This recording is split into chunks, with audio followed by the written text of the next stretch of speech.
السلام علیکم ورحمۃ اللہ وبرکاتہ۔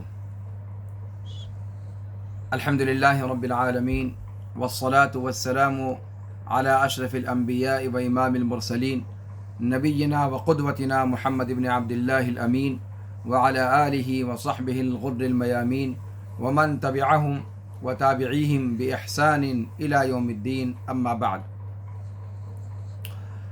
ناظرین کرام، مختصر صورتوں کی تفہیم کے سلسلے درس میں آپ کا خیر مقدم ہے۔ آج ایک نئے درس کے ساتھ آپ کی خدمت میں حاضر ہوں۔ آج ہم انشاءاللہ العزیز سورہ فلق کی تلاوت کریں گے، اس کے ترجمے کو سمجھیں گے اور پھر اس کے مفہوم اور شرح کی طرف آگے بڑھیں گے۔ آئیے سب سے پہلے قرآن کی تلاوت سے، اس سورت کی تلاوت سے آغاز کرتے ہیں۔ اعوذ باللہ من الشیطان الرجیم، بسم اللہ الرحمن الرحیم۔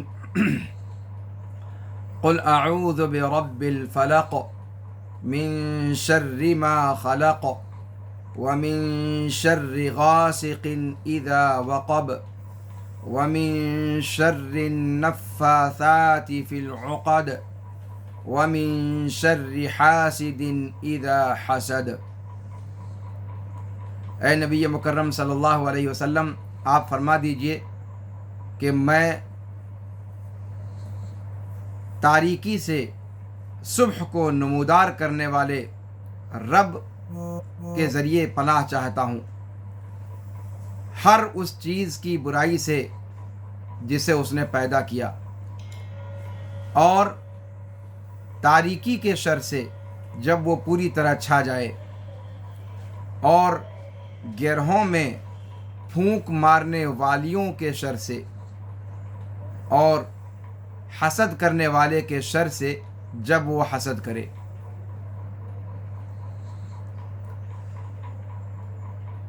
یہ سورت مبارکہ آپ کے سامنے اس کا ترجمہ اور اس کی تلاوت پیش کی گئی۔ اس کے اندر الفلق کا لفظ استعمال ہوا ہے، اور فلق کہا جاتا ہے صبح کا نمودار ہونا، تاریکیوں یعنی اتھاہ تاریکیوں کو چاک کرتے ہوئے، تاریکیوں کا گریبان چاک کرتے ہوئے۔ اصل میں فلق کہا جاتا ہے کسی چیز میں کشادگی پیدا کرنا۔ اسی طریقے سے اس میں لفظ آیا ہے وَمِن شَرِّ غَاسِقٍ اِذَا وَقَبَ۔ غاسق کہا جاتا ہے تاریک رات کو، تاریک رات کے شر سے اذا وقب، جب اس کی تاریکی شدید ہو جائے۔ تو غاسقہ اصل میں عربی زبان میں تاریکی کو کہا جاتا ہے، اور وقب کسی چیز کے غائب ہو جانے کو کہا جاتا ہے، یعنی تاریکی کا شدید ہو جانا۔ تو وَمِن شَرِّ غَاسِقٍ اِذَا وَقَبَ، اور تاریک رات کے شر سے، یا اماوس کی رات کے شر سے جب اس کی تاریکی شدید ہو جائے۔ النفاثات فی العقد، النفاثات اس سے مراد جادوگرنیاں ہیں جو دھاگے میں پھونک مار مار کر گرہ باندھتی ہیں جب اس پر منتر پڑھتی ہیں۔ اور نفس، النفاثات جس کو کہا، النفس کہا جاتا ہے پھونک مارنے کو، النفخ کو۔ اب وہ پھونک مارنا کچھ تھوک کے ذرات کے ساتھ ہو یا بغیر تھوک کے ذرات کے ہو، وہ نفس ہی ہے۔ نفس اصل میں منہ سے کسی چیز کے نکلنے پر بولا جاتا ہے۔ عربی زبان میں اصلاً نون فا سا یہ کہا جاتا ہے منہ سے کسی چیز کے نکلنے کو۔ تو پھونک مارنے والیاں، اب وہ پھونک جو مارتی ہیں اس میں تھوک کی آمیزش ہو یا نہ ہو، دونوں پر نفاثات کا اطلاق ہوگا۔ اور عقد یہ گرہوں پر یعنی باندھنے پر دلالت کرتا ہے۔ تو یہ اس صورت کا کہ مشکل الفاظ کا معنی ہے۔ اس کا مفہوم کیا ہے صورت کا؟ کہ اللہ رب العالمین نے اس صورت کا آغاز کیا یہ کہتے ہوئے کہ اے محمد صلی اللہ علیہ وسلم آپ فرما دیجئے کہ میں اللہ رب العالمین کی ذات سے صرف اور صرف اللہ کی ذات سے پناہ چاہتا ہوں، اسی کی طرف رجوع ہوتا ہوں، اسی کی پناہ میں آتا ہوں جو صبح کا پیدا کرنے والا ہے، وہ صبح جو تاریکیوں کے پردوں کو چاک کرتے ہوئے نمودار ہوتی ہے ہر مخلوق کے شر سے، اور رات کے شر سے جب وہ آ جائے اور اس کی تاریکی شدید ہو جائے، اور اس کی نشانیوں میں سے کیا ہے؟ چاند کا طلوع ہو جانا۔ اسی طریقے سے جادو کرنے والیوں کے شر سے جو دھاگوں میں گرہیں باندھتی ہیں منتر پڑھ پڑھ کر صبح تڑکے رات کے آخری پہر۔ اسی طریقے سے حسد کرنے والوں کے حسد کرنے والوں کے شر سے بھی اے اللہ میں تیری پناہ چاہتا ہوں جب وہ حسد کرے۔ یہ اس صورت کا مضمون ہے جو آپ کے سامنے پیش کیا گیا۔ انسان اپنی زندگی میں مختلف قسم کے حادثات اور شرور سے اس کا سامنا پڑتا ہے، چاہے وہ برائیاں، چاہے وہ حادثات انسانوں کی طرف سے آئیں یا انسانوں کے علاوہ کسی اور طرف سے آئیں، کسی اور مخلوق کی طرف سے آئیں۔ اللہ رب العالمین نے اس صورت مبارکہ میں ان شرور سے، ان حوادث سے، ان برائیوں سے بچنے کا راستہ اس کے اندر بتلا دیا ہے، اور اس کے اندر کیفیت بتلائی گئی ہے کہ ایک صاحب ایمان کیسے اپنے آپ کو اللہ کی پناہ میں دے سکتا ہے ان تمام برائیوں سے کنارہ کشی اختیار کرتے ہوئے، تاکہ وہ ایک مضبوط قلعے کے اندر پہنچ جائے جہاں کسی بھی قسم کا کوئی شر اس کو نقصان نہ پہنچا سکے۔ تو یہ صورت جو آج ہمارے ساتھ ہے یہ اسی مضمون کو بیان کر رہی ہے۔ سب سے پہلے اس صورت کے نام پر بات ہو جائے۔ اس صورت کا نام سورہ فلق ہے۔ تمام مصاحف میں اور تفسیر کی کتابوں میں اسی نام کے ساتھ اس صورت کو ذکر کیا گیا ہے۔ اس صورت کو سورہ قل اعوذ برب الفلق بھی کہا گیا ہے، جیسا کہ امام بخاری رحمہ اللہ نے اس پر عنوان باندھا ہے۔ اسی طریقے سے سورہ فلق اور سورہ ناس جو اس کے بعد آ رہی ہے، ان دونوں کو ملا کر ایک الگ نام دیا جاتا ہے، سورۃ المعوذتین، معوذتین، المعوذتین۔ اسی طریقے سے معوذتین اس لیے کہ یہ دونوں صورتیں ہر طرح کے مخلوق کے شر سے پناہ مانگنے کے لیے اللہ رب العالمین سے اس کو پڑھا جاتا ہے۔ اللہ رب العالمین سے ہر قسم کے شر سے پناہ مانگنے کے لیے اس صورت کا سہارا لیا جاتا ہے، اسی لیے معوذتین کہا جاتا ہے۔ پہلا معوذہ قل اعوذ برب الفلق اور دوسرا معوذہ سورۃ الناس، تو ان دونوں کو ملا کر سورۃ المعوذتین کہا جاتا ہے۔ اسی طریقے سے اس صورت کا اور اس کے بعد والی صورت کا ایک نام اور لیا جاتا ہے، اور وہ ہے مشقشقتین، مشقشقتین، مشقشقتین۔ اور مشقشقتین کا معنی کیا ہوتا ہے؟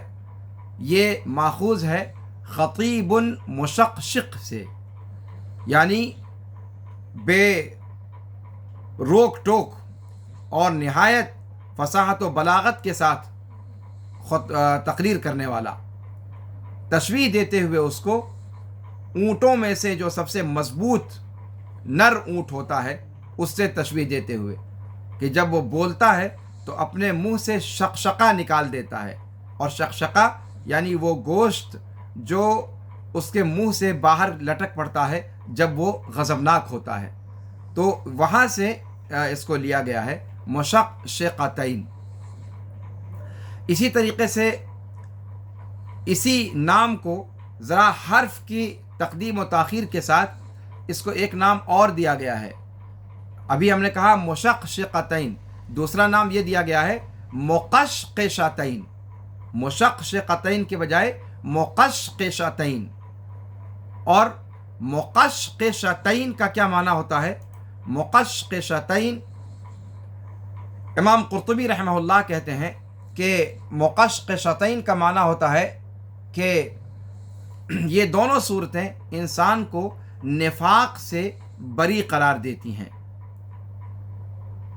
اور یہی بات امام شرف الدین الطیبی رحمہ اللہ نے اپنے حاشیہ کشاف میں بھی ذکر فرمائی ہے کہ مقشقشتین کا معنی مقشقشتین کیوں کہا جاتا ہے، یعنی یہ وہ دونوں صورتیں ہیں جو انسان کو نفاق سے بری قرار دے دیتی ہیں، اس کا پڑھنے والا نفاق سے مکمل طور پر بری ہو جاتا ہے، یہاں سے ان کا نام مقشقشتین پڑا۔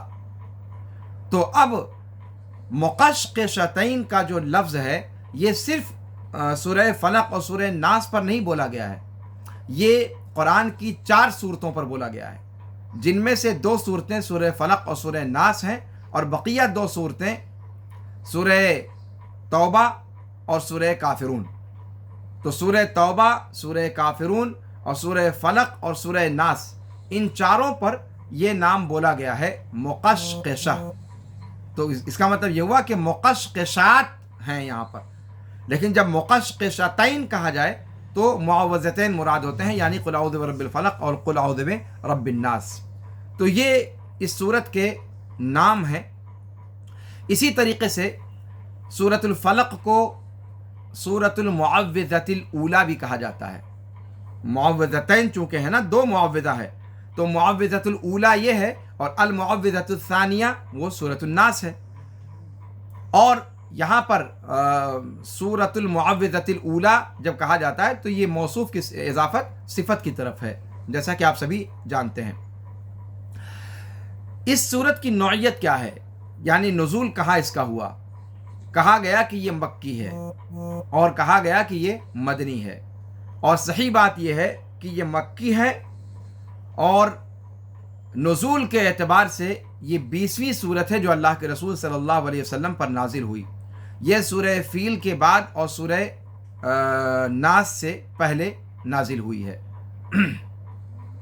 لیکن ایک قول اور راجح قول یہ بھی ذکر کیا گیا ہے کہ یہ سورت 2 مرتبہ اتری ہے، مکے میں بھی اتری ہے اور مدینے میں بھی اتری ہے۔ اس کا ایک شان ورود جو آگے آپ کے سامنے بیان کیا جائے گا۔ اس کی آیتوں کی تعداد 5 ہے۔ تمام آیتوں کے شمار کرنے والے ماہرین جو علماء ہیں ان کے نزدیک اس کی آیتوں کی تعداد 5 ہے، اس میں کوئی اختلاف نہیں ہے۔ اس کا شان ورود کیا ہے؟ کہتے ہیں کہ یہودیوں میں سے ایک بچہ اللہ کے رسول صلی اللہ علیہ وسلم کی خدمت میں رہا کرتا تھا۔ یہود اس کے پاس آئے اور برابر اس کو ورغلاتے رہے، یہاں تک کہ اللہ کے رسول صلی اللہ علیہ وسلم کی کنگھی اور آپ صلی اللہ علیہ وسلم کی کنگھی کرنے کے بعد جو بچے ہوئے بال تھے، یہ دونوں اس یہودی غلام، اس یہودی بچے کے ذریعے سے انہوں نے حاصل کر لیے۔ فَآتَاهُ الْيَهُودُ، یہودی بچے سے برابر مانگتے رہے کہ تم اللہ کے رسول صلی اللہ علیہ وسلم کی خدمت میں لگے رہتے ہو، ہمیں اللہ کے رسول صلی اللہ علیہ وسلم کی کنگھی اور کنگھی سے جو گرے ہوئے بال ہوتے ہیں ان بالوں کو ہمیں دے دو۔ تو وہ پہلے تو تیار نہیں ہوا، لیکن جب لگاتار اس کو ورغلاتے رہے یہود، تو اس نے یہود کو دے دیا۔ فَسَحَرُوهُ فِيهَا، یہود اس کو اپنے ایک خاص برے مقصد سے مانگ رہے تھے۔ اس کو لینے کے بعد انہوں نے اس میں، یعنی اس کنگھی اور اس کنگھی میں جو بال موجود تھے، بال جھاڑنے کے بعد جو بال بچے ہوئے رہتے ہیں، ان سب کو ملا کر کے اس کے اندر ان لوگوں نے جادو کر دیا۔ اور اس بدبخت عمل کے لیے انہوں نے جس کو استعمال کیا وہ لبید ابن اعصم یہودی تھا، لبید ابن اعصم الیہودی۔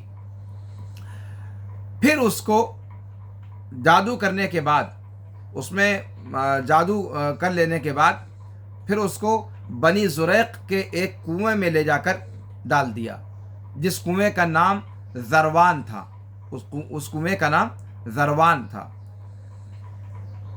اس کی وجہ سے اللہ کے رسول صلی اللہ علیہ وسلم کو خیال ہوتا تھا کہ آپ نے کوئی چیز کر لی ہے، جبکہ آپ وہ کیے ہوئے نہیں ہوتے تھے.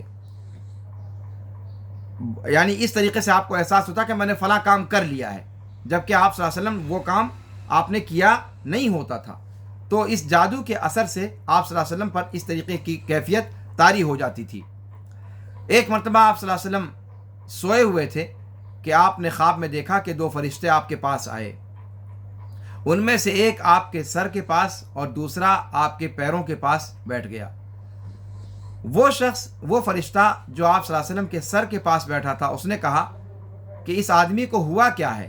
ظاہر سی بات ہے کس کے سرہانے بیٹھے تھے؟ وہ اللہ کے رسول صلی اللہ علیہ وسلم کے سرہانے بیٹھے تھے. ایک فرشتہ آپ صلی اللہ علیہ وسلم کے سرہانے اور دوسرا پتانے یعنی پاؤں کے پاس. تو جو سر کے پاس بیٹھا تھا فرشتہ، اس نے کیا پوچھا کہ ما بال الرجل، کہ اس آدمی کو ہوا کیا ہے؟ تو اس فرشتے نے جو پیر کے پاس بیٹھے تھے انہوں نے کہا طب، کہ اس کو جادو کر دیا گیا ہے. سرہانے والے نے پوچھا کہ وما طبا، طبا کیا ہوتا ہے؟ تو اس نے تشریح کی، پاتانے جو بیٹھے ہوئے تھے فرشتے، کہ سحرا یعنی آپ جادو کر دیے گئے. پھر سرہانے والے نے پوچھا ومن سحرا، جادو کیا کس نے ان پر؟ پاتانے والے نے، فرشتے نے جواب دیا کہ لبید ابن اعصم الیہودی. پھر سرہانے والے فرشتے نے پوچھا کہ جادو کس چیز میں کیا ہے، کس چیز کے ذریعے کیا ہے؟ اس کے لیے کوئی چیز چاہیے جس میں جادو کرنا ہے، تو کس چیز کے ذریعے جادو کیا ہے؟ تو جو پایتانے فرشتہ بیٹھا تھا اس نے جواب دیا کہ کنگھی اور کنگھی میں جو بچے ہوئے جھڑے ہوئے بال تھے ان میں جادو کیا گیا ہے. پھر سرہانے والے فرشتے نے پوچھا کہ یہ جادو ہے کہاں؟ تو پایتانے والے جو فرشتے تھے پاؤں کے پاس جو بیٹھے ہوئے تھے انہوں نے جواب دیا کہ ایک نر کھجور کے درخت کی چھال میں زروان نامی کنویں کے اندر اس میں کا جو ایک پتھر نکلا ہوا ہے اس کے نیچے دبا کر رکھا ہوا ہے. راعوفہ، یہ آپ نے دیکھا ہوگا کہ کنویں کے اندر اترنے کے لیے جگہ جگہ پاؤں رکھنے کے لیے اینٹ نکلی ہوئی ہوتی ہے جس پر ٹک کر کے کنویں میں اترنے والا اترتا ہے اس کی صفائی کرنے کے لیے، یا اس کے اندر کوئی چیز گر جائے تو نکالنے کے لیے، تو اس کے اندر جانے اور نکلنے کے لیے جو پاؤں ٹکانے کے لیے جو پتھر لگے رہتے ہیں ان کو راعوفہ کہا جاتا ہے. تو یہاں پر فرشتے نے کیا کہا کہ فی جف طلعت تحت راعوفۃ فی بئر ذروان، کہ آپ صلی اللہ علیہ وسلم کے اوپر جو یہ جادو کیا گیا ہے کنگھی اور کنگھی سے بچے ہوئے بال پہ، وہ رکھا گیا ہے نر کھجور کی چھال میں لپیٹ کر اس کنویں کے اندر جو نکلے ہوئے پتھر ہیں ان پتھروں میں سے ایک پر دبا کر کے رکھا ہوا ہے. فانتبہ رسول اللہ صلی اللہ علیہ وسلم، آپ صلی اللہ علیہ وسلم نے یہ سارا خواب دیکھا. اس کے بعد آپ صلی اللہ علیہ وسلم بیدار ہو گئے. اس کے بعد آپ صلی اللہ علیہ وسلم نے عائشہ رضی اللہ تعالیٰ عنہ سے پوچھا اما شعرتی ان اللہ اخبرانی بدائی، کہ اے عائشہ تمہیں کیا پتہ نہیں چلا کہ اللہ رب العالمین نے میری بیماری کا پتہ مجھے بتا دیا ہے کہ مجھے ہوا کیا ہے. پھر آپ صلی اللہ علیہ وسلم نے علی رضی اللہ تعالیٰ عنہ کو، زبیر کو، عمار ابن یاسر کو، ان تینوں کو بھیجا کہ جائیں اس کنویں کا پانی نکالیں اور وہاں سے جادو نکال کر کے لائیں. وہ تینوں وہاں گئے اور جب وہ پانی نکالنے لگے، اس لیے کہ وہ ظاہر سی بات ہے اوپر نہیں رکھا ہوا تھا کہ نظر آ جائے، وہ پانی کے اندر کچھ گہرائی میں لے جا کر ان پتھروں کے نیچے دبایا ہوا تھا. تو کہتے ہیں جب وہ پانی نکالنے لگے تو پانی کا رنگ ایسا تھا جیسے کہتے ہیں کہ فنزعوا ماء تلك البئر كأنه نقاعة الحناء، الفاظ ہیں كأنه نقاعة الحناء، کہ اس پانی کا رنگ ایسا تھا جیسے وہ برتن جس میں مہندی گھولنے کے بعد جب آپ سر پہ لگا چکتے ہیں، اس کے بعد اس برتن کو جب دھلا جاتا ہے تو پانی کا جو رنگ ہو جاتا ہے، ویسا اس کنویں کے پانی کا رنگ تھا، یعنی سرخ رنگ. کانہ نقاعۃ الحناء، گویا کہ وہ مہندی گھولا ہوا پانی ہے، یعنی بالکل سرخ رنگ کا. پھر ان لوگوں نے اس پتھر کو اٹھایا اور اس کے نیچے سے وہ چھال جو کھجور کی تھی اس کو نکالا، تو اس کے اندر دیکھا کہ آپ صلی اللہ علیہ وسلم کے سر مبارک سے نکلے ہوئے بال اور اس کنگھی کے دانے وہاں پر موجود تھے. اور وہاں پر انہوں نے ایک دھاگا بھی دیکھا، ایک موٹا دھاگا جس پر وتر، اس میں الفاظ جو روایت کے ہیں کہ وَإِذَا وَتَرٌ مُعَقَّدٌ فِيهِ 11 عُقْدَةً مغروزة بالإبر، کہ اس کے اندر. اور وتر کس کو کہا جاتا ہے؟ وتر کہا جاتا ہے کمان کے اندر جو دھاگا جو تار لگایا جاتا ہے، وہ تار اس کو اردو میں کیا کہہ سکتے ہیں، یہ جانوروں کے پٹھے کے اندر سے، پٹھے سے وہ بنایا جاتا ہے. دیکھا ہوگا آپ نے جو موسیقی استعمال کرنے والے لوگ ہیں وہ بھی اسی پر ضرب مارتے ہیں، وہ ایک دھاگا کی طرح ہوتا ہے، اس پہ مارتے ہیں. جوگی وغیرہ بھی جو ہمارے یہاں استعمال کرتے ہیں تو دھاگے پر مارتے ہیں تو اس سے خاص آواز اور ٹون پیدا ہوتا ہے، تو وہ جو ہوتا ہے اسی کو وتر کہا جاتا ہے. تو کہا کہ وتر یعنی وہ رگ یا پٹھا جو استعمال کیا جاتا تھا کمان میں لگانے کے لیے یا موسیقی کے آلات میں لگانے کے لیے، تو اس پہ جو ہے گرہیں باندھی ہوئی تھیں. کتنی گرہیں؟ 11 گرہیں. اور ہر گرہ کے اندر، ہر گرہ جو باندھی گئی تھی اس میں ایک ایک سوئی چبھوئی ہوئی تھی. 11 گرہیں لگی ہوئی تھیں اور ان 11 گرہوں میں 11 سوئیاں چبھوئی ہوئی تھیں. اس موقع پر اللہ رب العالمین نے یہ قل اعوذ برب الفلق اور قل اعوذ برب الناس نازل فرمائی. تو جیسا کہ آپ دیکھ رہے ہیں کہ یہ واقعہ مدینہ کا ہے، یہ واقعہ مدینہ کا ہے. اور ہم شروع میں کہہ چکے ہیں کہ یہ سورت مکی ہے، اور میں نے بتایا آپ سے کہ یہ سورت 2 مرتبہ اتری ہے.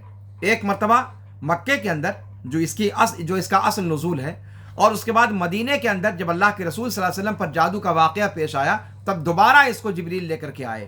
تو یہ دوبارہ والے واقعے کا معاملہ ہے جب اس کو باقاعدہ معوضہ کے طور پر پڑھنے کے لیے، رقیہ کے طور پر پڑھنے کے لیے اللہ کے رسول صلی اللہ علیہ وسلم پر اتاری گئی یہ سورت دوبارہ، یہ اس کا ذکر ہے. کہتے ہیں کہ فجعل كلما قرأ آیۃ انحلت عقدۃ، ایک ایک آیت پڑھ کر کے اور ایک ایک گرہیں ان کی کھولی جانے لگی، اور آپ صلی اللہ علیہ وسلم کی بھی گرہیں کھلنے لگی. ان کا ذہن ایسا لگ رہا تھا کہ جیسے بدھے ہوئے تھے، اور آپ صلی اللہ علیہ وسلم جو ہے وہ دھیرے دھیرے ریلیکس محسوس کرنے لگے اپنے آپ کو. کہتے ہیں ووجد رسول اللہ صلی اللہ علیہ وسلم خفتۃ حتی انحلت العقدۃ الاخیرہ، اللہ کے رسول صلی اللہ علیہ وسلم نے افاقہ محسوس کیا یہاں تک کہ آخری گرہ بھی کھول دی گئی یا آخری گرہ بھی کھل گئی. تو آپ صلی اللہ علیہ وسلم ایسے اٹھے کھڑے ہوئے گویا کہ آپ رسیوں سے جکڑے ہوئے تھے اور اچانک آپ کو کھول دیا گیا ہو. اور ساتھ میں جبریل امین علیہ الصلاۃ والسلام آپ صلی اللہ علیہ وسلم پر معوذتین کو تو لے کر کے جو آئے اور اس کو جو پڑھا گیا اس کے ساتھ ایک اور رقیہ بھی وہ پڑھتے، انہوں نے پڑھا اس موقع پہ، اور وہ کیا؟ بسم اللہ ارقیک من کل شیء یؤذیک ومن حاسد وعین اللہ من کل حاسد عین اللہ یشفیک، کہ میں اللہ کے نام سے آپ پر رقیہ کرتا ہوں ہر اس چیز سے جو آپ کو اذیت دے رہی ہے، اور ہر حسد کرنے والے کے حسد سے اللہ رب العالمین کی آنکھیں آپ کو شفا عطا فرمائے. لوگوں نے کہا کہ اللہ کے رسول کیا اس خبیث کو ہم پکڑ نہ لیں اور اسے قتل نہ کر دیں؟ افلا ناخذ الخبیث فنقتله فقال اما انا فقد شفانی اللہ. اللہ کے رسول صلی اللہ علیہ وسلم نے فرمایا کہ جہاں تک میرا معاملہ ہے تو مجھے تو اللہ تعالیٰ نے شفا دے دی، اور وَأَكْرَهُ أَنْ أُثِيرَ عَلَى النَّاسِ شَرًّا، اور مجھے یہ چیز ناپسند ہے کہ میں لوگوں میں کسی بری خبر کے پھیلانے کا سبب بنوں، یعنی دشمن یہ کہیں کہ یہ اپنے لوگوں کو مار رہا ہے تو یہ یا قتل اور غارت گری منسوب کریں ہماری طرف، تو مجھے کوئی اس سے شوق نہیں ہے۔ جو اس نے کیا تھا اس کا حل ہو گیا، میں شفا یاب ہو گیا، تو اب مجھے اس سے کوئی دلچسپی نہیں کہ اس کو میں کوئی سزا دوں، میرا اپنا ذاتی معاملہ ہے، میں سزا دینا پسند نہیں کرتا ہوں۔ یہ واقعہ ہے اس صورت کے نازل ہونے کا ان لوگوں کے نزدیک جو کہتے ہیں کہ یہ صورت مدنی ہے، اور جو لوگ کہتے ہیں کہ یہ مکی ہے وہ کہتے ہیں کہ یہ صورت مکہ میں پہلے نازل ہو چکی تھی، پھر جبریل امین دوسری مرتبہ اسے جادو چھڑانے کے لیے خاص طور پر نبی کریم صلی اللہ علیہ وسلم پر لے کر کے آئے۔ تو جبریل امین جو دوسری بار لائے وہ اس کو لے کر اترے نہیں تھے، یہ اتر پہلے چکی تھی مکے میں، لیکن یہ کسی کو نہیں معلوم تھا کہ یہ جادو ٹونے کا علاج ہے، تو جبریل امین اس مرتبہ جو اس کو لے کر کے آئے وہ یہ بتلانے کے لیے کہ یہ صورت جادو اور ٹونے کا علاج ہے۔ اس صورت کی فضیلت کیا ہے؟ عائشہ رضی اللہ تعالی عنہا وارضاہا سے روایت ہے کہ اللہ کے رسول صلی اللہ علیہ وسلم جب بھی آپ کو کوئی مرض لاحق ہوتا تو اپنے اوپر معوذات پڑھتے تھے اور پھونکتے تھے، معوذات پڑھتے تھے اور پھونکتے تھے۔ جب آپ صلی اللہ علیہ وسلم کی تکلیف اور درد شدید ہو جاتا تھا تو میں آپ کے اوپر پڑھا کرتی تھی اور آپ صلی اللہ علیہ وسلم کے ہاتھ پر پھونک کر آپ کے ہاتھ ہی سے آپ کے جسم پر پھیر دیا کرتی تھی، یعنی اپنے ہاتھ پر پڑھ کر پھونک کر کے آپ صلی اللہ علیہ وسلم کے بدن پر نہیں پھیرتی تھی، بلکہ پڑھتی میں تھی اور ہاتھ آپ صلی اللہ علیہ وسلم کا اٹھا کر کے آپ ہی کے ہاتھ سے آپ کے بدن کو پھیرا کرتی تھی تاکہ آپ صلی اللہ علیہ وسلم کے ہاتھوں کی برکت سے شفا یابی مل جائے۔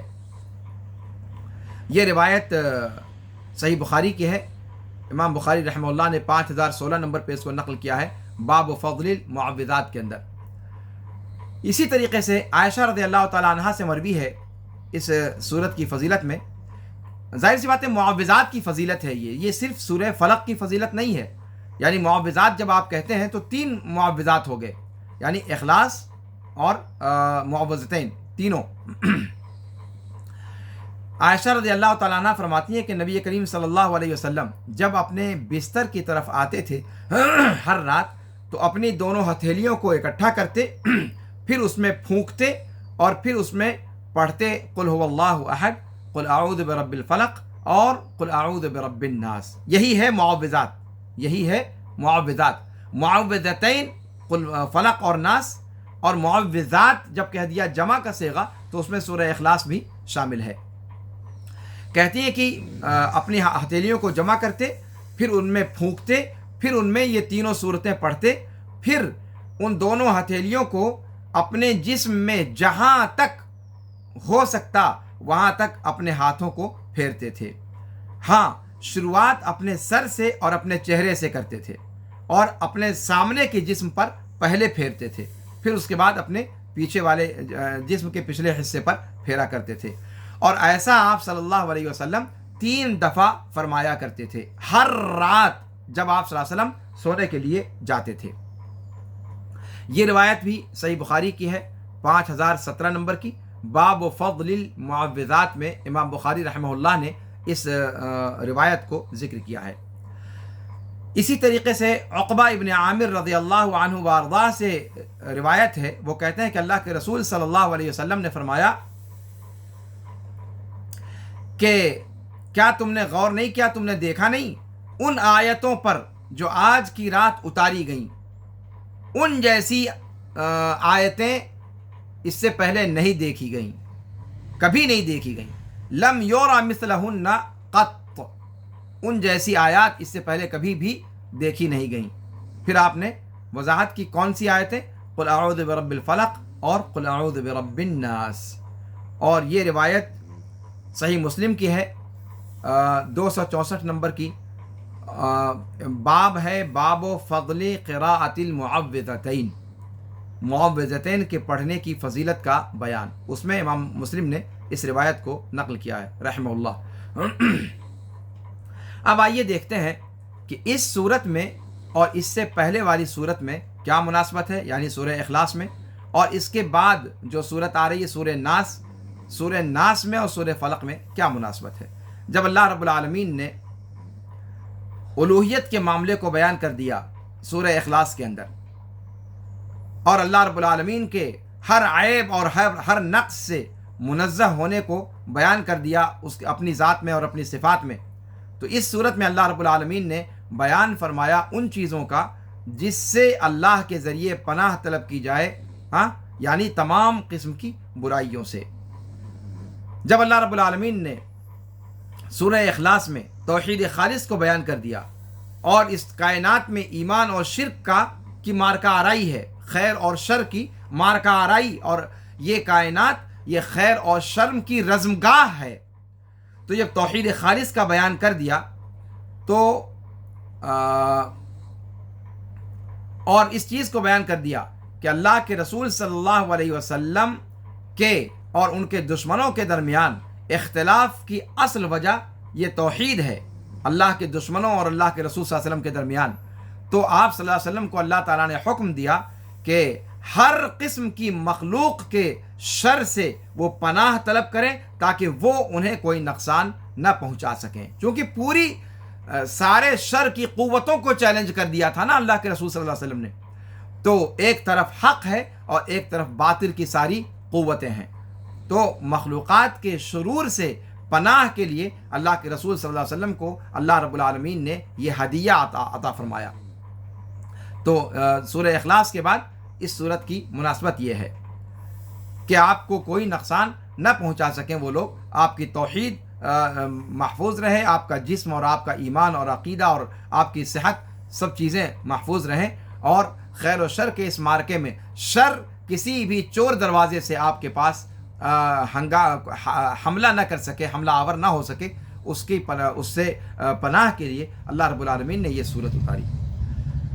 اسی طریقے سے سورہ اخلاص میں اللہ رب العالمین کی صفت صمدیت کا ذکر کیا گیا ہے، اور صمد کس کو کہا جاتا ہے اس کا ذکر گزر چکا کہ وہ سردار یا وہ سید یا وہ آقا جس کی طرف باقی سارے لوگ رجوع ہوتے ہوں اپنی اپنی ضروریات میں، تو سورہ فلق کے اندر اس کا عملی نمونہ پیش کر دیا گیا اس چیز کا کہ اللہ چونکہ صمد ہے، لہذا ساری مخلوقات کے شر سے اگر آپ پناہ چاہتے ہیں تو اسی صمد کی بارگاہ میں جائیے۔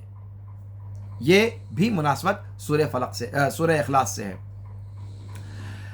سورہ ناس میں اور سورہ فلق میں کیا مناسبت ہے؟ سورہ فلق میں اللہ رب العالمین نے 4 چیزوں کا تذکرہ کیا ہے جس سے پناہ مانگی جائے، اور وہ کیا ہے؟ ہر اس شر سے جو مخلوقات میں سے کسی سے بھی سرزد ہو، پہلا من شر ما خلق، ٹھیک ہے، دوسرا ان برائیوں سے جو رات کی تاریکیوں میں جنم لیتی ہیں،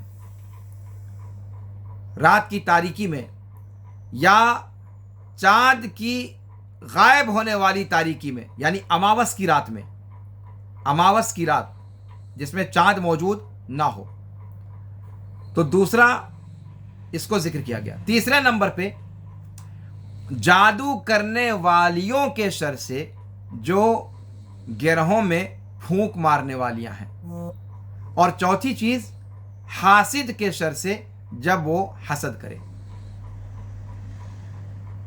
تو یہ 4 چیزیں شامل ہیں ہر اس چیز کو جس سے انسان خوف زدہ ہو سکتا ہے، جس سے اذیت کا انسان کو، جن سے اذیت کا اور نقصان کا انسان کو اندیشہ ہو سکتا ہے۔ تو اس کے بعد سورۃ الناس آئی جس میں صرف ایک شر کا ذکر کیا گیا ہے۔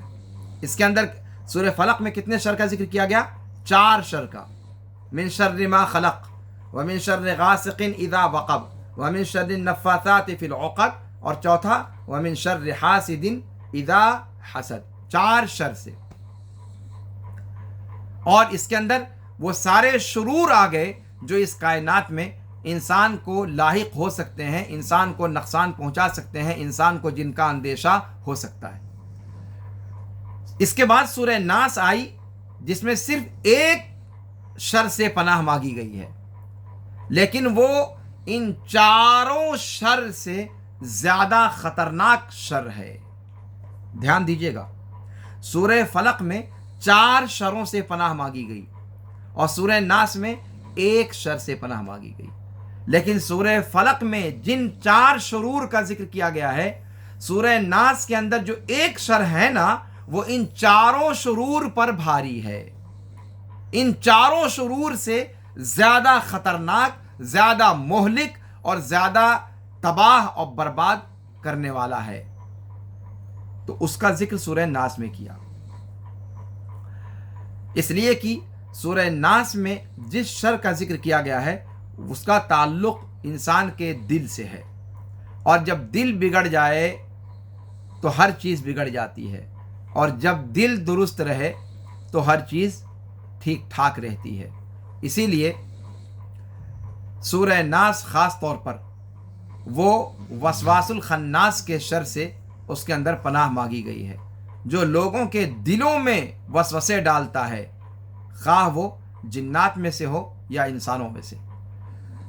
تو اس تفصیل کی روشنی میں سورہ فلق کے اندر اللہ رب العالمین کو مضبوطی سے تھامنے کا تذکرہ ہے، خارجی شرور سے، خارجی باہری جتنی آفتیں ہیں، باہری جتنی مصیبتیں ہیں، ان سے اللہ رب العالمین کی پناہ میں آنے کا تذکرہ ہے، اور سورہ ناس میں انسان کے داخلی شر سے پناہ مانگنے کا تذکرہ ہے۔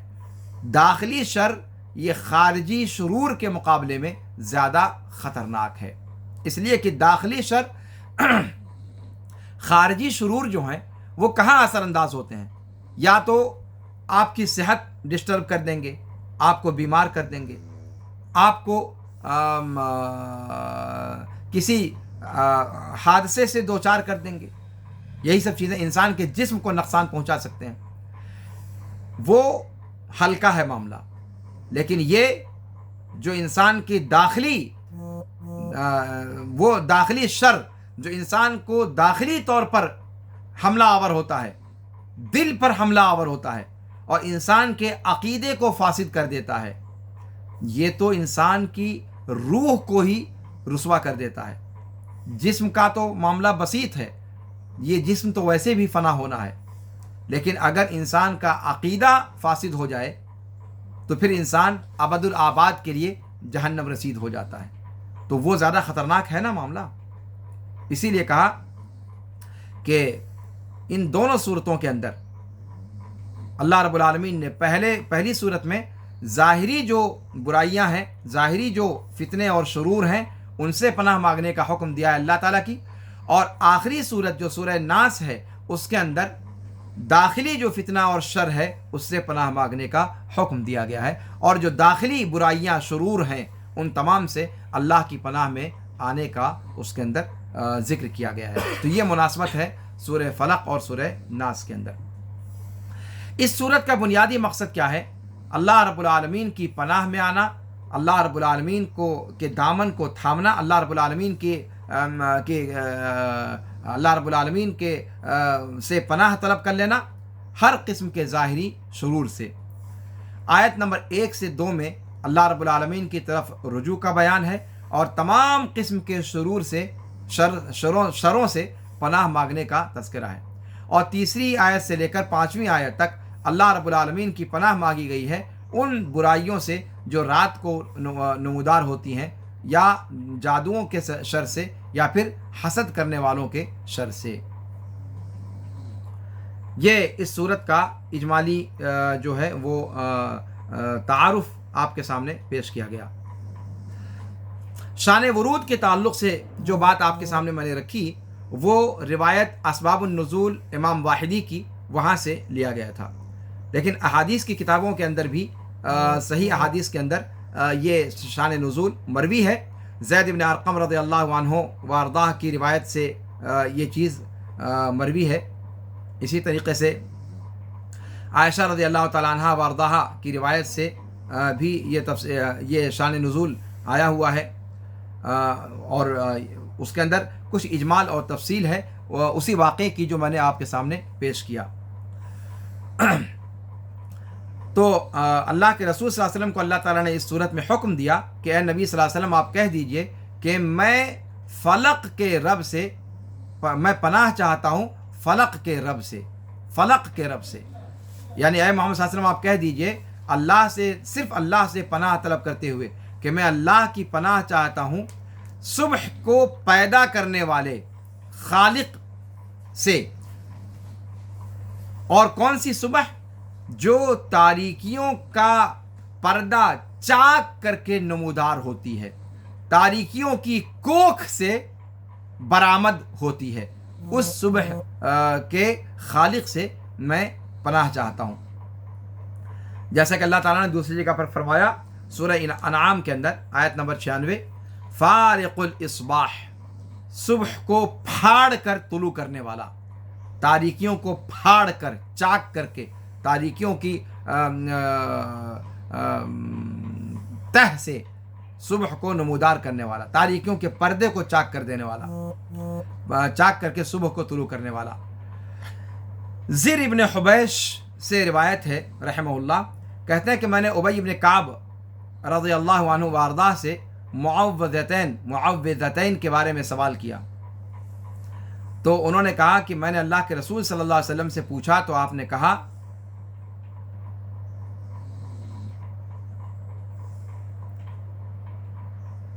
قیل لی فقلت، مجھ سے کہا گیا تو میں کہتا ہوں۔ راوی کہتے ہیں کہ فنحن نقول کما قال رسول اللہ صلی اللہ علیہ وسلم، تو ہم کہتے ہیں جیسا کہ اللہ کے رسول صلی اللہ علیہ وسلم کہا کرتے تھے۔ یہاں مسئلہ کیا ہے جانتے ہیں؟ اس روایت میں کہنا کیا چاہتے ہیں؟ کہنا یہ چاہتے ہیں کہ جب یہ صورت معوذتین ہے، معوذتین، پناہ اللہ رب العالمین کی، یعنی رقیہ ہے، یعنی کیا ہے؟ رقیہ ہے، دعا ہے، اور کس چیز سے دعا ہے؟ ہر قسم کے جادو ٹونے اور مخلوقات کے شرور سے پناہ طلب کرنے، اللہ کی پناہ طلب کرنے کی دعا ہے، ٹھیک ہے نا؟ تو پھر اس میں سوال یہ پیدا ہوتا ہے کہ اس کی شروعات قل سے کیسے ہو رہی ہے؟ قل اعوذ برب الناس یا قل اعوذ برب الفلق، تو یہ تو رسول پاک صلی اللہ علیہ وسلم سے کہا گیا نا۔ امتیوں میں سے جب کوئی رقیہ کے طور پر اس کو استعمال کرے تو پھر خطاب اللہ کے رسول صلی اللہ علیہ وسلم سے اور فائدہ اٹھانا چاہتے ہو آپ، تو یہ تو کوئی بات نہ ہوئی نا۔ آپ کیسے کہتے ہو قل اعوذ برب الفلق؟ آپ کیسے کہتے ہو قل اعوذ برب الناس؟ وہ تو اللہ کے رسول صلی اللہ علیہ وسلم کو حکم دیا گیا، تو آپ کو بغیر قل کے آپ کو سیدھے دعا کرنی چاہیے نا، اعوذ برب الفلق، یعنی آپ جادو سے، ٹونا سے، حاسد کے حسد سے، یا پھر مخلوقات کی برائیوں سے، رات کی تاریکیوں میں جو برائیاں ہیں ان سے پناہ چاہ رہے ہو نا، تو آپ کو کہنا چاہیے اعوذ برب الفلق، اے اللہ میں تیری پناہ چاہتا ہوں، میں فلق کے رب سے پناہ چاہتا ہوں، تب نہ آپ اپنی طرف سے کہنے والے ہوئے۔ لیکن جب آپ نے شروع میں قل کہہ دیا تب مطلب گڑبڑا نہیں گیا؟ تب اس کا مطلب آپ خود نہیں کہہ رہے ہو، کسی سے کہلوا رہے ہو، جیسے اللہ تعالیٰ رسول پاک صلی اللہ علیہ وسلم سے کہلوا رہا تھا۔ تب یہ تو بات بڑی اٹپٹی سے نہیں لگ رہی آپ کو؟ معاملہ یہ تھا، اور یہیں سے زر ابن حبیش نے ابی ابن کعب سے پوچھا کہ بھیا یہ کیا طریقہ ہوا؟ اگر دعا ہے تو دعا سے اسٹارٹ لینا چاہیے نا، اعوذ برب الفلق سے اسٹارٹ لینا چاہیے، اعوذ برب الناس سے اسٹارٹ لینا چاہیے۔ پھر یہ قل کہہ کر کے آپ جب کہتے ہو تب یہ آپ کے اپنے لیے دعا کیسے ہوئی؟ پھر اس میں خطاب تو کسی اور سے ہو گیا نا۔ یہ ہے اصل مسئلہ۔ ابی بن کعب رضی اللہ تعالیٰ عنہ نے کیا کہا کہ یہی سوال، یعنی صحابہ دیکھیے اللہ کے رسول صلی اللہ علیہ وسلم سے پوچھ لیا کرتے تھے جب کوئی چیز، یعنی اندھے مقلد نہیں تھے، اندھے اللہ کے رسول صلی اللہ علیہ وسلم تک کی تقلید نہیں کرتے تھے، اتباع کرتے تھے، تقلید نہیں کرتے تھے۔ اللہ کے رسول صلی اللہ علیہ وسلم کی کوئی بات اگر سمجھ میں نہیں آئی، آپ صلی اللہ علیہ وسلم سے استفسار کر لیا کرتے تھے۔ ابی بن کعب رضی اللہ تعالیٰ عنہ نے جواب دیا زر بن حبیش رحمہ اللہ کو کہ میں نے یہی بات اللہ کے رسول صلی اللہ علیہ وسلم سے بھی پوچھی کہ معوذتین کیسے پڑھیں ہم لوگ؟ اپنے لیے اگر پڑھنا ہے تو ہمیں اعوذ برب الفلق اور اعوذ برب الناس سے شروع کرنا چاہیے، نہ کہ قل اعوذ برب الفلق اور قل اعوذ برب الناس۔ تو اس طریقے سے آپ کیوں پڑھتے ہیں؟ اور کیا ہم کیسے پڑھیں؟ تو اللہ کے رسول صلی اللہ علیہ وسلم نے کیا جواب دیا؟ قیل لی فقلت۔ یہ معاملہ توقیف ہے، یہ معاملہ کھوپڑی پر موقوف نہیں ہے، یہ معاملہ اللہ کی شریعت ہے، اور اللہ نے جیسا اتارا ویسے کہنا ہے آپ کو، سمجھ میں آئے آپ کے یا نہ آئے۔ اللہ کے رسول صلی اللہ علیہ وسلم نے فرمایا قیل لی، مجھ سے قل کے صیغے کے ساتھ ایسے ہی یہ صورت بتائی گئی، فقلت، تو میں نے ایسے ہی اس کو پڑھا اور ایسے ہی صحابہ کو بھی سکھلایا۔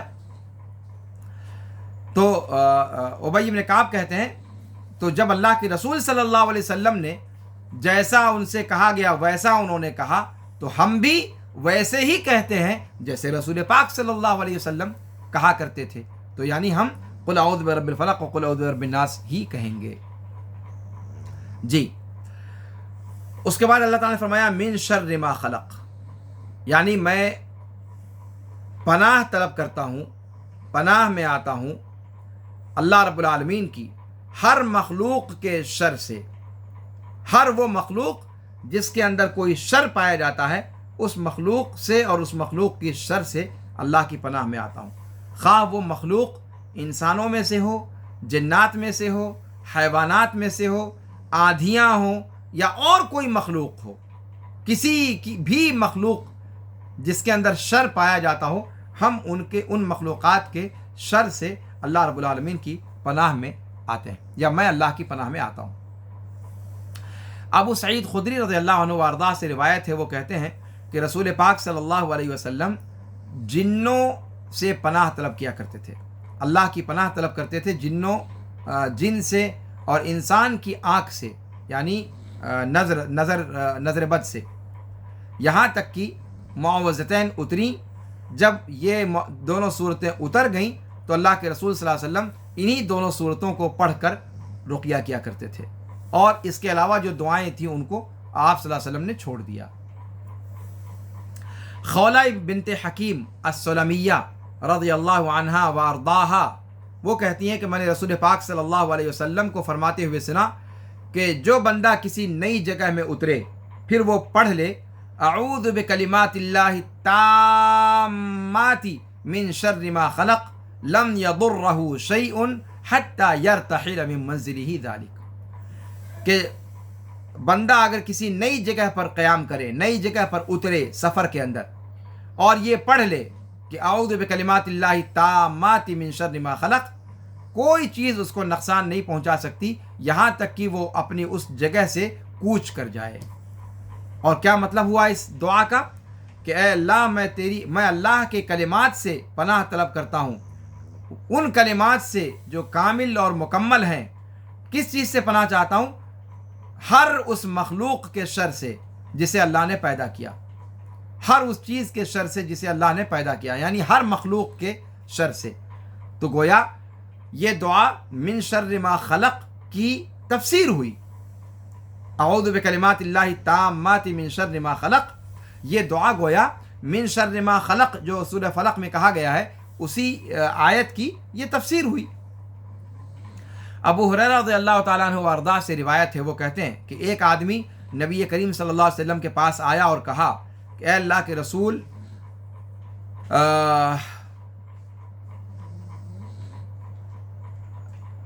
میں کیا کروں، مجھے بچھو نے ڈنک مار دیا ہے گزشتہ رات۔ کیا ڈنک مارا ہے اس نے، کیا اذیت مجھے لاحق ہوئی اس بچھو سے جس نے کل گزشتہ رات مجھے ڈنک مار دیا۔ آپ صلی اللہ علیہ وسلم نے فرمایا کہ اگر تم نے کہہ دیا ہوتا شام ہوتے ہی اعوذ بکلمات اللہ التامات من شر ما خلق لم تضرک. اگر شام ہوتی ہی اس دعا کو پڑھ لیا ہوتا، جو دعا اس سے پہلے بھی گزر چکی ہے، تو تمہیں کوئی چیز نقصان نہیں پہنچاتی. گویا قل اعوذ برب الفلق من شر ما خلق، من شر ما خلق جو آیت ہے، اس آیت کی تفسیر میں دو دعا یا دو روایتیں الگ سے آئی ہوئی ہیں جو اسی آیت سے نکلی ہوئی دعا کو کے فائدے کو بیان کر رہی ہیں. اگر کوئی اس دعا کو نہیں پڑھتا، سیدھے سورہ فلق ہی کو پڑھ لیتا ہے، تو ظاہر سی بات ہے اسے الگ سے دعا پڑھنے کی حاجت نہیں ہے. لیکن پڑھ لے تو اور بہتر ہے، اس لیے کہ یہ اسی آیت کی تفسیر ہے جو رسول پاک صلی اللہ علیہ وسلم کے زبان مبارک سے نکلے ہوئے کلمات ہیں. تو ان کو بھی وہ پڑھے اور معوذتین کو بھی پڑھے. اور صبح و شام کے اذکار میں نے آپ سے ذکر کیا تھا کہ بہت سارے اذکار جو رسول پاک صلی اللہ علیہ وسلم کی زبان پر آئے ہوئے ہیں، ان کی تشریح تو آپ کے سامنے کر دیتا ہوں اس درس میں. لیکن کچھ قرآنی آیات اور صورتیں بھی ہیں جو صبح و شام پڑھی جاتی ہیں، تو ان کو مختصر صورتوں کی تفہیم والے درس میں بیان کر دوں گا، اور وہ دونوں کے لیے کفایت کرے گی.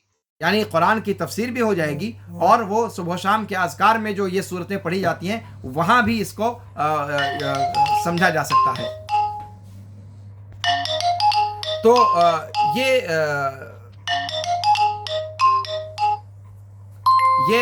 جو ہے وہ اس صورت کا جو ہے اس صورت کی اس آیت کریمہ سے نکلی ہوئی دو دعائیں ہیں. اعوذ بکلمات، دو روایتیں ہیں جس میں آپ صلی اللہ علیہ وسلم نے اعوذ بکلمات اللہ التامات من شر ما خلق کی فضیلت کو بیان کیا ہے. صبح و شام شام کو پڑھنا چاہیے. یہ شام کے اذکار میں نے آپ کے سامنے بیان کیا تھا. اس کے بعد ہے ومن شر غاسق اذا وقب. لفظی معنی میں بیان کر چکا ہوں، لغت کی تشریح کر چکا ہوں. یعنی میں رات کے شر سے پناہ چاہتا ہوں جب وہ داخل ہو، اور جب اس کی تاریکی شدید ہو جائے، اور میں اس کی نشانی سے بھی پناہ چاہتا ہوں، اور وہ کیا ہے؟ قمر ہے. جیسا کہ اللہ رب العالمین نے فرمایا اقم الصلاۃ لدلوک الشمس الی غسق اللیل، کہ میں اے نبی صلی اللہ علیہ وسلم آپ نماز قائم کیجئے سورج ڈھلنے کے بعد سے رات کی تاریکی چھا جانے تک. سورہ اسراء آیت نمبر 78. عائشہ رضی اللہ تعالی عنہا وارضاہا سے مروی ہے کہ نبی کریم صلی اللہ علیہ وسلم چاند کی طرف دیکھتے اور کہتے اے عائشہ اس چاند کے شر سے پناہ مانگو، فإن هذا هو الغاسق اذا وقب. یہی رات ہے جب اس کی تاریکی شدید ہو جائے، یعنی جب وہ غائب ہو جائے، جب رات نہایت درجہ شدید کیا ہو جائے؟ تاریک ہو جائے. اماوس کی رات جس کو کہتے ہیں آپ، جس میں چاند پورے طور پر غائب ہو جائے. اور عام طور پر دھیان دیجیے گا، عام طور پر جادو ٹونا کرنے والے وہ چاند کی انہی راتوں کا انتظار کرتے ہیں جن میں چاند پورے طور پر غائب ہو جاتا ہے، تاریک راتیں، اماوس کی راتیں. تو گویا ومن شر غاسق اذا وقب جو کہا گیا ہے، اس میں کوئی نہ کوئی مصلحت اللہ رب العالمین کی ضرور ہے. اس کے بعد کہا ومن شر النفاثات فی العقد. اور نفاثات، نفاثات بہت زیادہ گرہوں میں پھونکنے والیاں، یعنی جادو کرنے والیاں، ان کے شر سے پناہ مانگی گئی. اس سے پہلے ومن شر غاسق اذا وقب کہا گیا، اور پھر اس کے بعد ومن شر النفاثات فی العقد کہا گیا. ومن شر النفاثات فی العقد اور ومن شر غاسق اذا وقب، دونوں میں کیا رابطہ ہے؟ کہتے ہیں کہ عام طور سے جادو ٹونے کے لیے جو وقت منتخب کیا جاتا ہے وہ رات ہی کا وقت ہوتا ہے. رات کی تاریکی وہ سب سے سوٹیبل ٹائم ہوتا ہے اس قسم کے تنتر منتر جنتر کرنے والوں اور والیوں کے لیے. اسی وقت کا جادوگر بے چینی سے انتظار کرتے ہیں اپنے جادو ٹونے کو کرنے کے لیے، تاکہ انسانوں میں سے کوئی ان کی بدماشیوں اور شرارتوں پر آگاہی حاصل نہ کر سکے.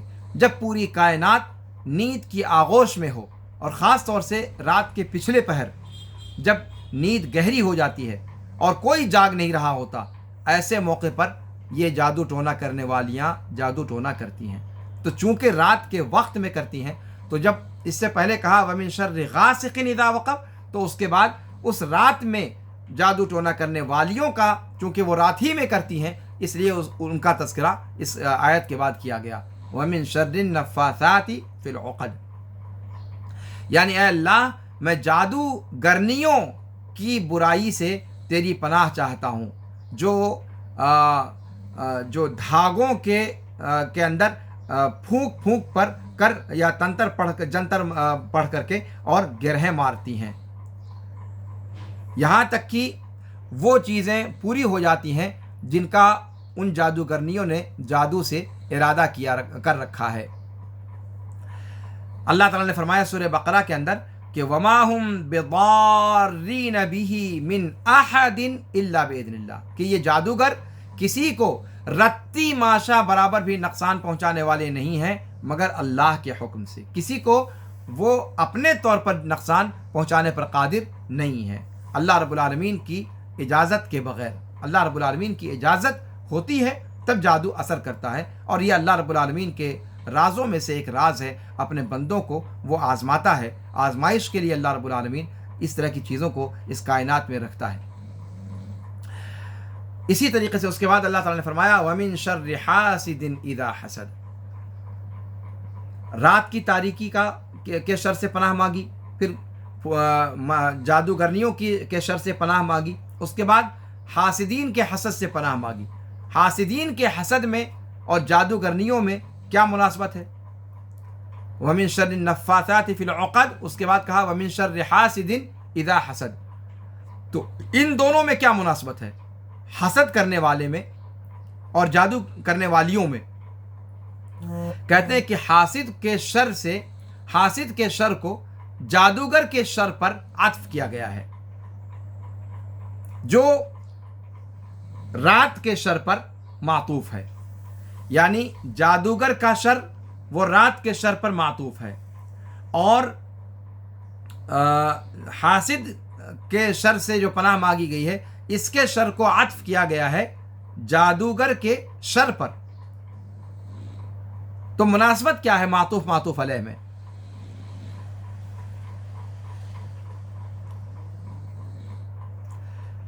اس لیے کہ جو حسد کرنے والا ہوتا ہے وہ محسود کو نقصان پہنچانا چاہتا ہے، جس سے وہ حسد کر رہا ہے اس کو وہ نقصان پہنچانا چاہتا ہے اور اس کو اذیت میں مبتلا کرنا چاہتا ہے، اسے کسی مصیبت کا شکار کرنا چاہتا ہے۔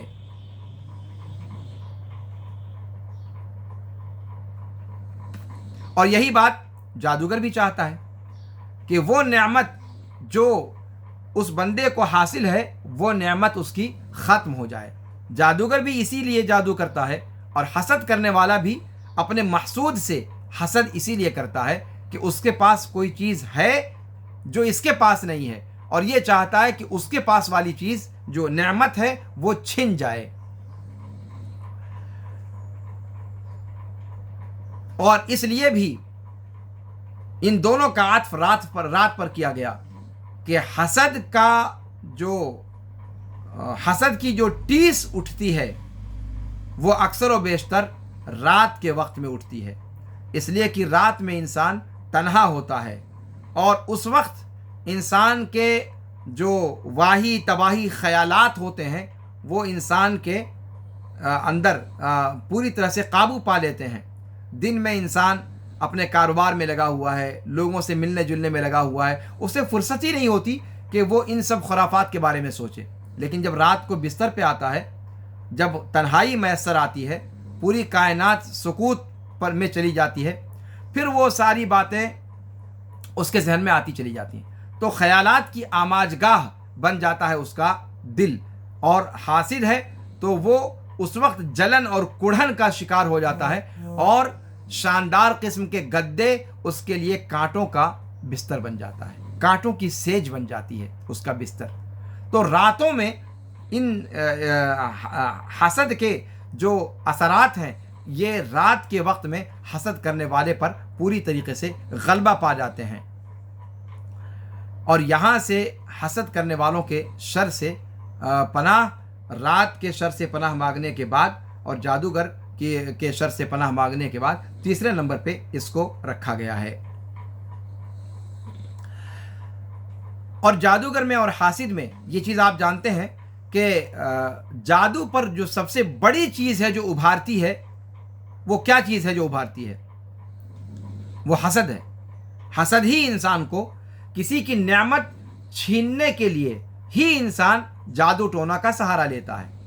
تو وہاں بھی گویا جادو کی اصل اور جو جادو کروانے کا سبب بنا یا جادو کرنے کا سبب بنا وہ حسد ہے۔ تو اس طرح سے جادوگر میں اور حاسد میں قدر مشترک پائی جاتی ہے۔ اور اسی طریقے سے ان دونوں کی جو تدبیر ہے وہ خفیہ تدبیر ہے، ایسی خفیہ تدبیر کہ بیچارہ سامنے والا بھولا بھالا سیدھا سادہ وہ پتہ ہی نہیں پاتا کہ کس طرف سے اس پر اٹیک ہوا، چاہے جادوگر کا اٹیک ہو چاہے حاسد کا اٹیک ہو، انسان اس کا سراغ بھی نہیں لگا پاتا۔ بھائی سامنے کوئی آ کر آپ کو تھپڑ جڑے، آپ پر لات اور گھونسوں کی بارش کرے، آپ کی ماں بہن ایک کرے، آپ سامنے والے کو دیکھ رہے ہو نا، دشمن آپ کے سامنے ہے، آپ ترکی بترکی اس کا جواب دے سکتے ہو۔ لیکن یہاں آپ دیکھیں، چاہے جادوگر کا معاملہ ہو چاہے حاسد کا معاملہ ہو، یہ تو دل کے اندر سوچ کر کے وہ جو کچھ کرتا ہے، اور جادوگر جو بھی جادو کا عمل کرتا ہے وہ انتہا درجے خلوت میں جا کر کے، تنہائی میں جا کر کے، تاریکی میں جا کر کے، جہاں اس کے علاوہ کوئی اس کو دیکھنے والا نہ ہو۔ اب ایسی جو خفیہ تدبیر ہے اس میں انسان کیا کر سکتا ہے؟ انسان کو تصور بھی نہیں ہوتا کہ کہاں سے اس پر وار کیا گیا، کہاں سے۔ ہم میں سے آج کل ہر گھر اس طرح کی مصیبتوں کا شکار ہے، اور وجہ کیا ہے کہ شریعت کی تعلیمات ہمارے گھروں میں اٹھ چکی ہیں، لوگوں کو شرعی تعلیمات سے آگاہی نہیں دی جاتی۔ اگر اللہ نے کسی کو کوئی نعمت دے دی ہے، آپ کا رشتہ دار ہے، آپ کا خونی رشتہ دار ہے، آپ کو خوشی ہونی چاہیے کہ ہمارے بھائی کے پاس یہ چیز ہے، ہماری بہن کے پاس یہ چیز ہے، ہمارے ماں اور باپ کے پاس یہ چیز ہے، ہمارے چچا کے پاس یہ چیز ہے، نانا کے پاس، دادا کے پاس، پھوپھی کے پاس، نانی کے پاس، خالہ کے پاس۔ انسان کو خوش ہونا چاہیے، لیکن آج مزاج ایسا بنا ہے کہ اگر کسی کے یہاں کوئی خیر ہے، کوئی نعمت ملتی ہے تو سامنے والا فوراً حسد میں مبتلا ہو جاتا ہے۔ ہمارے پاس یہ چیز نہیں ہے، فلاں کیسے اس نعمت کو پا گیا، اور یہ چاہ نہیں ہوتی کہ اے اللہ جو اس کو دینے والا ہے تو مجھے بھی عطا فرما۔ نہیں، یہ نہیں مسئلہ ہوتا ہے۔ مسئلہ یہ ہوتا ہے کہ میرے پاس نہیں ہے، اس کے پاس بھی نہ رہے، اس کے پاس سے بھی چھن جائے، اس کے پاس بھی تباہی آ جائے، وہ بھی برباد ہو جائے۔ یہ منفی مزاج یہ انسان کا بنتا ہے جب شرعی تعلیمات سے وہ آگاہ نہیں ہوتا، یا پھر شرعی تعلیمات کو برتنے میں کوتاہ واقع ہوتا ہے۔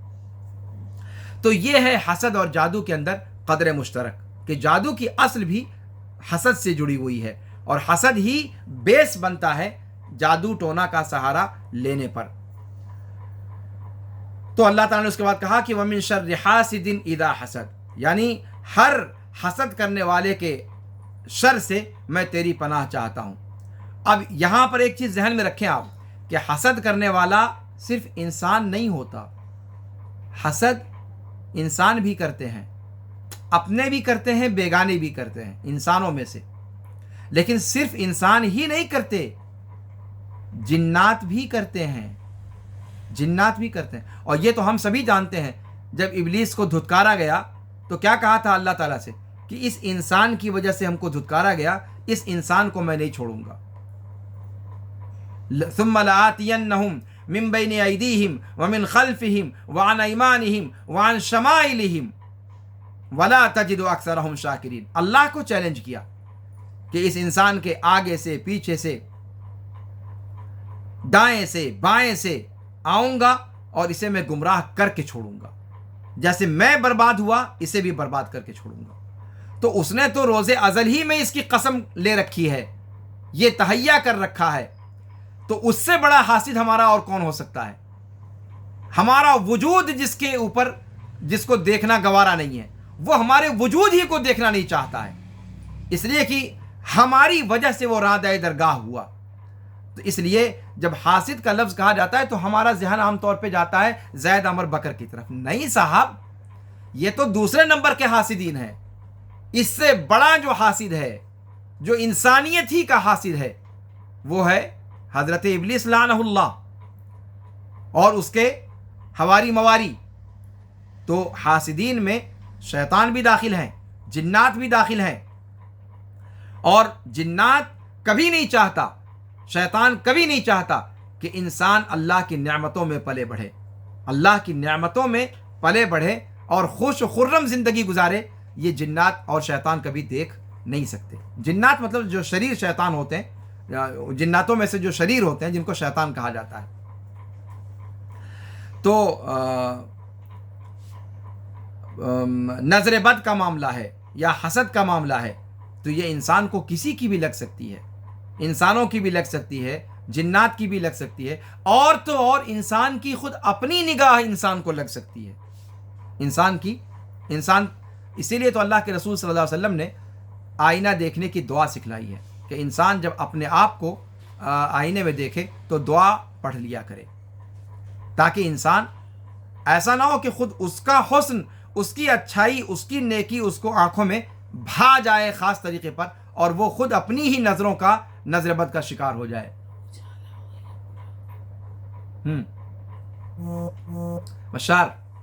بشار تو عائشہ رضی اللہ تعالیٰ عنہ فرماتی ہیں کہ جب اللہ کے رسول صلی اللہ علیہ وسلم کو کوئی مرض لاحق ہوتا تھا تو جبریل امین اللہ کے رسول صلی اللہ علیہ وسلم کو رقیہ کر دیا کرتے تھے، اور کیا کہہ کر کے رقیہ کرتے تھے؟ بسم اللہ یبریک ومن کل داء یشفیک ومن شر حاسد اذا حسد وشر کل ذی عین،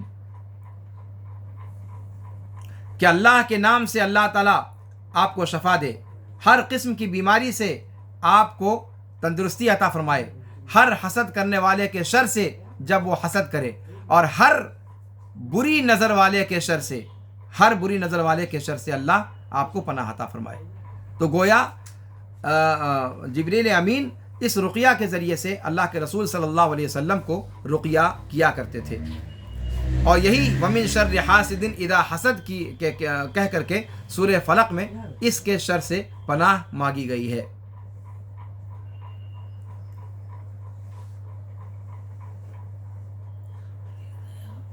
تو اللہ کے رسول اللہ رب العالمین نے سورہ فلق میں جب یہ کہا کہ من شر ما خلق، کہ ہر مخلوق کے شر سے، تو یہ اس کے اندر ہر مخلوق داخل ہے، چاہے وہ انسانوں میں سے ہو، چاہے وہ جنات میں سے ہو، چاہے وہ اجسام میں سے ہو، چاہے وہ ارواح میں سے ہو، اجسام ہو اور ارواح ہو، ارواح خبیثہ وغیرہ کا سنا ہوگا آپ نے۔ تو جس بھی چیز، یعنی ساری کی ساری چیزیں، ما خلق جب کہا تو ما خلق موصول ہے، وہ ساری مخلوقات کو اپنے دائرے میں سموئے ہوئے ہے۔ ہر قسم کی مخلوق، ہر قسم کی مخلوق کے شر سے، اور میں نے اس سے پہلے ذکر کیا کہ چاہے چوپایا ہو، جانور ہو، چاہے موذی جانور ہو، چاہے وہ سانپ بچھو ہو، چاہے کوئی درندہ ہو، چاہے وہ آندھی طوفان ہو، چاہے وہ گاڑی کا حادثہ ہو، کچھ بھی ہو، شر اللہ کی مخلوقات میں سے کسی بھی مخلوق سے صادر ہونے والا جو شر ہے، اے اللہ میں اس مخلوق کے اس شر سے تیری پناہ چاہتا ہوں۔ یہ گویا اس مختصر آیت میں بندہ اس 2-3 کلمے کو کہہ کر کے پوری کائنات کی شر کے آنے کی جتنی راہیں ہیں ان تمام راہوں کو مسدود کر دیتا ہے۔ اسی لیے کہا کہ اس سورت کو پڑھنے والا اپنے آپ کو ایک مضبوط قلعے کے اندر داخل کر لیتا ہے، جس قلعے کے اندر سیدھ مارنے کی جرات کسی بھی شر کی قوت کو نہیں ہو سکتی، چاہے پھر وہ بھوت ہو، چاہے وہ پریت ہو، چاہے وہ جن ہو، چاہے وہ شیطان ہو، چاہے وہ جادوگر ہو، چاہے وہ جادوگر نہیں ہو، کوئی بھی ہو، کسی کا بھی شر آپ کو چھو کر بھی نہیں گزر سکتا. من شر ما خلق. اور پھر اس کے بعد من شر ما خلق در حقیقت آپ کہہ سکتے ہیں کہ اصل جملہ وہی ہے، اصل جملہ وہی ہے. بعد کے جو تینوں شر ذکر کیے گئے وہ اسی پر متفرع ہیں، اسی پر متفرع ہیں. اس لیے کہ اصل کہنا یہ ہے کہ اللہ میں تیری جتنی ساری مخلوقات ہیں ان تمام کے شر سے پناہ چاہتا ہوں. بات ختم ہو گئی. اور یہی اللہ کے رسول صلی اللہ علیہ وسلم کی دعا میں ہے، اعوذ بکلمات اللہ التامات من شر ما خلق. وہی لفظ وہاں بھی ہے، من شر ما خلق. اب اس کے بعد جو اس صورت میں اور 3 شر کا ذکر کیا گیا ہے، وہ تینوں شر اساسی اور اصلی نہیں ہیں، بلکہ من شر ما خلق کی کوکھ سے جنم لینے والے ہیں. کیسے؟ اس لیے کہ وہ سب مخلوقات ہیں. آپ دیکھ لیں نا، من شر ما خلق. اس کے بعد کہا ومن شر غاسق اذا وقب. رات کا پیدا کرنے والا کون ہے؟ کون ہے رات کو پیدا کرنے والا؟ رات اللہ کی مخلوق ہے یا نہیں ہے؟ ما خلق کے اندر داخل ہے. اس کے بعد کہا ومن شر النفاثات فی العقد. جادوگرنیاں چاہے وہ ٹونا کرنے والے، جادو کرنے والے انسانوں میں سے ہوں، جنات میں سے ہوں، وہ ہیں کون؟ مخلوق ہیں یا نہیں ہے؟ مخلوق ہیں. تو من شر ما خلق میں یہ داخل ہوئے کہ نہیں ہوئے؟ یقیناً داخل ہوئے. اس کے بعد کہا ومن شر حاسد اذا حسد. حسد کرنے والا انسان ہو یا جنات ہو یا کوئی اور ہو، ہے مخلوق یا نہیں مخلوق ہے؟ مخلوق ہے. اس کا مطلب یہ ہوا کہ ان سورہ فلق کی جو اصل کنجی ہے، جو اصل عبارت ہے، جو سارے پوری اپنی جو آیتیں ہیں ان کا جو ما حصل ہے وہ کیا ہے؟ من شر ما خلق. اس کے اندر ساری کی ساری چیزیں داخل ہو گئیں. لیکن پھر 3 بڑی بڑی چیزوں کو خاص طور سے الگ سے ذکر کیا گیا تاکہ ان کا نام ذہن میں جب رقیہ کرنے والا رقیہ کرے تو اس کو ذہن میں رہے کہ ہم نے جب من شر ما خلق کہا ہے تو یہ چیزیں اس کے اندر اپنے آپ داخل ہیں، لیکن ان کو خاص صراحت کے ساتھ بھی کہہ دیتے ہیں تاکہ اللہ تعالیٰ ان کے شرور سے ہماری حفاظت فرمائے. یہاں پر آپ دھیان دیجئے کہ خیر اور شر یہ 2 چیزیں اس کائنات کے اندر ہیں. خیر یہ نور کا استعارہ ہے، اس کا استعارہ نور ہے، اور تاریکی ظلمت یا شر کا استعارہ تاریکی ہے. تو تاریکیوں کا تذکرہ اس کے اندر کیا گیا ہے چونکہ شرور کا معاملہ ذکر کیا گیا ہے. اور رب الفلق کہہ کر کے کہ شرور چاہے وہ ظاہری تاریکی ہو، روشنی کے بالمقابل تاریکیاں، رات کی تاریکیاں، اماوس کی تاریکیاں، یا انسانوں میں سے جو تاریک ضمیر لوگ ہیں. ایک تو روشن ضمیر ہوتے ہیں نا، لیکن یہ روشن ضمیر لوگ یہ سب نہیں کرتے. یہ کون لوگ کرتے ہیں؟ جو تاریک ضمیر ہوتے ہیں. تو تاریک ضمیر ایک تو کائنات کی تاریکی، دوسرے اس طرح کی حرکت کرنے والوں کی اندر کی تاریکی در تاریکی، ظلمات بعضها فوق بعض. ان ساری تاریکیوں کا پردہ چاک کرنے کی ہمت کس میں ہے؟ کون کر سکتا ہے ایسا؟ کائنات میں کوئی ہے؟ کوئی نہیں. اسی لیے شروعات کس سے کی؟ رب الفلق. الفلق پھاڑ کر رکھ دینے والی، پھاڑ دینے والے رب کی پناہ چاہتا ہوں. کس چیز کو پھاڑ دینے والی؟ کس چیز کو پھاڑ دینے والا؟ یعنی ان ساری ظاہری اور باطنی رات کی تاریکی، اور رات کی تاریکی میں جادو کرنے والے تاریک ضمیروں کی جو جادو کے ذریعے کی جانے والی تاریکی ہے، حاسدین کی جو نفسیاتی بیماری جس کا وہ شکار ہیں، اور رات کی تاریکی میں ان کا حسد سر چڑھ کر کے اس کا جادو ان کے بولتا ہے. ان تاریک ضمیر حاسدین کی تاریکی، جادوگرنیوں اور جادوگروں کی تاریکی، اور پھر رات کی تاریکی، چاند کے غائب ہونے کی تاریکی. ان ساری تاریکیوں کے کوکھ سے اللہ رب العالمین روشن صبح کو نمودار کرتا ہے.